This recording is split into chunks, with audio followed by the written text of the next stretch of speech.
नमस्कार, मैं मनीष स्वागत करता हूँ आपको अपने इस यूट्यूब चैनल पे। दोस्तों, बहुत सारे लोगों का इस बात के लिए कमेंट आ रहे हैं कि कौन से डॉक्यूमेंट्स सर अभी बनवा लेनी चाहिए, कुछ नाम में गलतियां हैं तो कैसे क्या होगा, क्या दौड़ने दिया जाएगा कि नहीं दिया जाएगा। बहुत सारे मन में क्वेरी आ रहे हैं और डॉक्यूमेंट वेरिफिकेशन से पहले क्या क्या डॉक्यूमेंट्स बना लेने चाहिए, इन सब तमाम चीज़ों को लेकर आपके मन में कुछ शंकाएं हैं। तो उसको मैं इस वीडियो में दूर करने की कोशिश करूंगा, क्योंकि जब हम लोग का इस तरीके से चीज़ें फेस हुई थी 2019 में, जब हम लोग का डॉक्यूमेंट वेरिफिकेशन हुआ था, तो कैसे हुआ था और रेलवे में कितना हद तक कैसे क्या चीज़ें होती है, तमाम मेरा एक्सपीरियंस या और भी कैंडिडेट जिनका कि आपने इंटरव्यू वगैरह सुना होगा, तमाम चीज़ें मैं आपको इस वीडियो में समझाने की कोशिश करूँगा। तो आप बेफिक्र होके जो भी चीज़ मैं कहूँगा वो अगर फॉलो करते हैं तो 100% आपको कोई दिक्कत नहीं होगी। ये रियल चीज़ है, ऐसा नहीं है कि कुछ भी बोल दें, ठीक है, क्योंकि ये चीज़ें मैंने फेस किया है।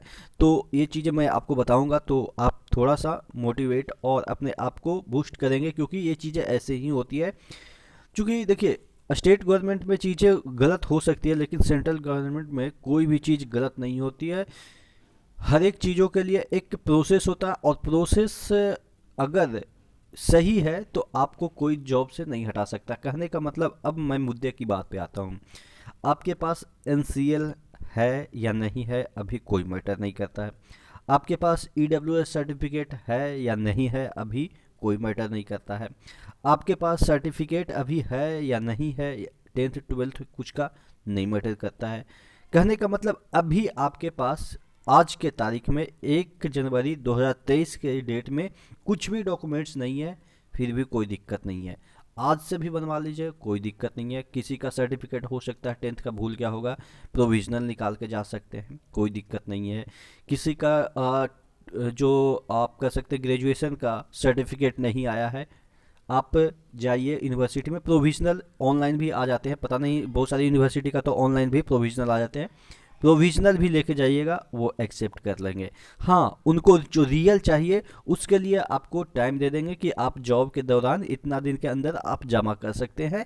या जो ज़रूरी चीज़ है, जैसे कि आपके कास्ट सर्टिफिकेट है या आपके ओबीसी सर्टिफिकेट है, तो वो अगर आपके पास नहीं रहता है जिस दिन डॉक्यूमेंट वेरिफिकेशन कराने गए, सपोज आज आपने बनवाया ईडब्ल्यूएस सर्टिफिकेट, आपने आज बनवा लिया, उस दिन जाते जाते क्या हुआ कि आपका बैग चोरी हो गया, आपका सर्टिफिकेट सब गायब हो गया, तो क्या आपको जॉब से बाहर कर दिया जाएगा क्या?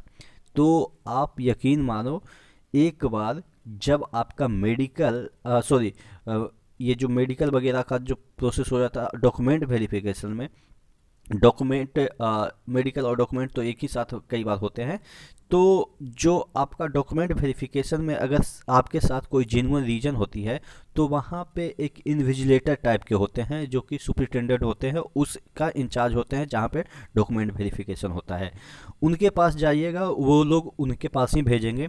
आप अपना जेन्युइन रीजन बताइएगा, वो वहाँ पे आप एक एप्लीकेशन डालिएगा कि सर मैं घर से आ रहा हूँ और इतना इतना दिन हमें लगेगा, 10 दिन लगेगा, 15 दिन लगेगा, हम बाद में आएंगे। तो चीज़ें यहाँ तक भी आपके लिए सॉल्यूशन निकाली जाती है।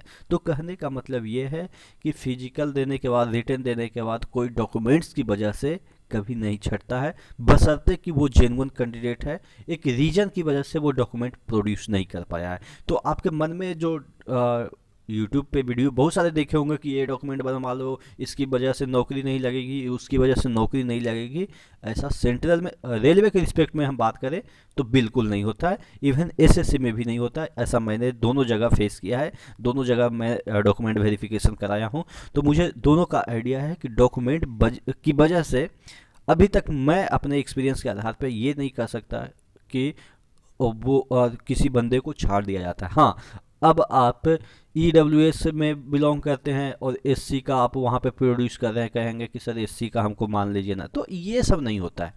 जो जेन्युइन चीज़ें हैं, आप एससी में है, 10 दिन के बाद आप डॉक्यूमेंट दीजिए, अगर किसी वजह से आपके पास नहीं आया तो ये चीज़ें हैं।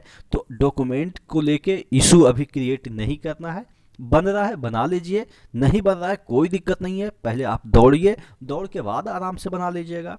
एकदम से डॉक्यूमेंट के पीछे नहीं भागना है। डॉक्यूमेंट क्या है, वो तो कभी भी बनाया जा सकता है ना। और रेलवे ने तो ये कह दिया है ना, ईडब्ल्यूएस कब का भी चलेगा, ज्वाइनिंग से पहले तक का भी चलेगा, ज्वाइनिंग से बाद तक का भी चलेगा। कहने का मतलब ये है कि ज्वाइनिंग दे दिया और आपके पास कुछ प्रोविजनल ऐसा सर्टिफिकेट है जो कि इसको लगता है इन्विजिलेटर को, वहाँ पे जो सुप्रिटेंडेंट है, कि हाँ ये इससे काम चल जाएगा, लेकिन हाँ अगर ओरिजिनल लेना है तो हम बाद में ले लेंगे। तो ये चीज़ें हैं, डॉक्यूमेंट को इशू ना बनाइए, डॉक्यूमेंट के चक्कर में ना पड़िए। कोई भी चीज़, अच्छा हम नाम गलत पे आते हैं, किसी का नाम में फादर नेम में जैसे लास्ट में ए होता है तो ओ हो गया, ई होता है तो पी हो गया, तो ये सब कोई बड़ा इशू नहीं है। एक जगह अगर आपका सही है, तभी तो देखते हैं कई बार क्या होता है ना कि बहुत सारे ये आपके आइडेंटिटी कार्ड मंगाए जाते हैं। कहने का मतलब पैन कार्ड भी लाइए या आधार कार्ड भी लाइए, उससे मैच नहीं कर रहा है तो अपना जो बर्थ सर्टिफिकेट है उससे मैच करवाएंगे, उससे मैच नहीं कर रहा है आपके 10th सर्टिफिकेट है उससे मैच कराएंगे। कहीं ना कहीं तो एक जगह तो सही होगा। चलो मान लेते हैं कि एक ऐसा केस आया कि जिसमें कि सब जगह गलत है, तो एक एफिडेविट भी से काम चल जाता है। तो कहने का मतलब ये है कि डॉक्यूमेंट को लेके आपको कतई कोई परेशानी नहीं होनी चाहिए।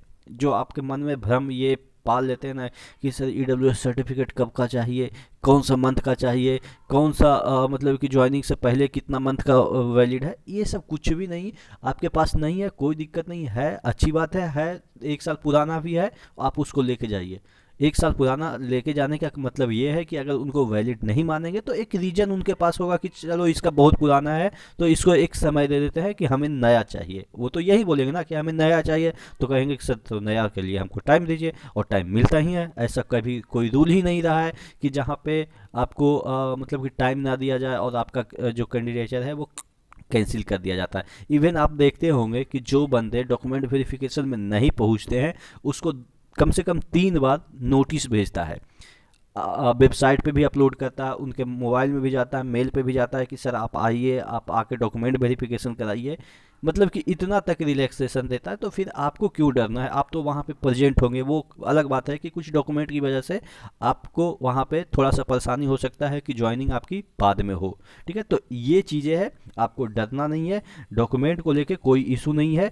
और फिर भी मन में कोई प्रश्न है कि सर ऐसा क्या है कि ये जो चीज़ें हैं वो मेरे साथ नहीं है, ये डॉक्यूमेंट्स नहीं है, ये वाला से काम चलेगा, तो ये सब जो चीज़ें हैं आप कमेंट करके पूछते रहिएगा। कमेंट के अकॉर्डिंग मैंने ये वीडियो बनाया, क्योंकि तमाम जो लोग सेलेक्ट हुए हैं उनका यही क्वेरी रहता है कि सर ये डॉक्यूमेंट कब तक का वैलिड है, क्या वैलिड है। वैसे मैं एक चीज़ कंफर्म कर दूं कि जो ओबीसी है वो जेनुअनली 1 साल तक के लिए वैलिड है, और सेंट्रल वाला वैलिड है, सेंट्रल फॉर्मेट में वैलिड है। तो अगर आपके पास अपने स्टेट का ओबीसी है तो उसको सेंट्रल में बनवा लीजिए, कोई दिक्कत नहीं है। अगर कहीं पैसा लगता है तो 100-150 रुपया लगेगा, नहीं तो नहीं भी लगता है, जेनुअनली तरीके से जाएगा तो नहीं लगेगा। लेकिन आप जानते हैं कि भारत है, भारत हमारा महान है इसी चीज़ में, तो समझ ही गए होंगे। बनवा लीजिए, लेकिन नहीं भी बन रहा है तो आप सबसे पहले मैं तो कहूँगा कि मत अभी इस पे दिमाग लगाइए। ये सब चीज़ें बहुत बड़ी चीज़ें नहीं हैं। जब मेरा डॉक्यूमेंट वेरिफिकेशन के लिए कॉल आया था तब जाके मैं बनवाना चालू किया था। बस मात्र आप 2000 लगाइएगा, एक दिन में सब डॉक्यूमेंट्स आपके हाथ में आ जाएंगे। 2000 का कहने का मतलब ये है कि तत्काल में कोई 500 रुपये चंदा मांगेगा, कोई 300 रुपया चंदा मांगेगा। चंदा का मतलब समझ ही रहे होगे। तो नौकरी की बात है, नौकरी की खुशी में 2000 तो आदमी पार्टी में उड़ा देता है। तो वही चीज़ है कि डॉक्यूमेंट के पीछे मत भागिए, अभी दौड़ के पीछे भागिए, उसके बाद डॉक्यूमेंट अपने आप आपके हाथ में आ जाएगा। ठीक है, तो आशा करते हैं चीज़ें समझ में आ गई होगी। फिर भी मन में कोई क्वेरी है तो कमेंट करके ज़रूर पूछेगा। नेक्स्ट वीडियो में मिलते हैं, तब तक के लिए जय हिंद।